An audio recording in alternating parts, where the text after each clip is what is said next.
प्रलंबित आहे त्याचा पाठपुरावा करण्यात येईल। वळूयात पुढच्या बातमीकडे।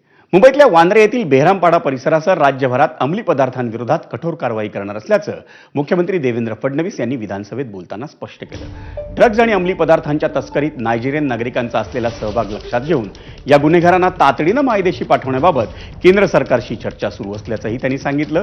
ड्रग्ज पेडलिंगसाठी लहान मुलांच्या वापराला आळा घालण्यासाठी त्यासाठीही शिक्षेवर विचार सुरू असल्याचं मुख्यमंत्र्यांनी सांगितलं।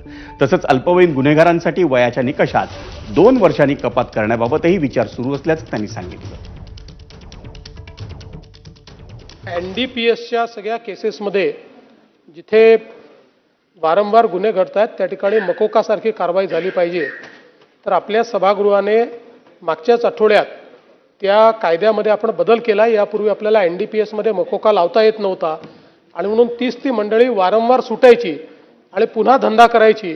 तर आपल्या सभागृहाने त्याला मान्यता दिली आहे। वरच्या सभागृहात कदाचित 1-2 दिवसात तो मंजूर होईल आणि पुढच्या काळामध्ये वारंवार अशा प्रकारे हा धंदा करणाऱ्यांना मकोका त्या ठिकाणी आपण लावू।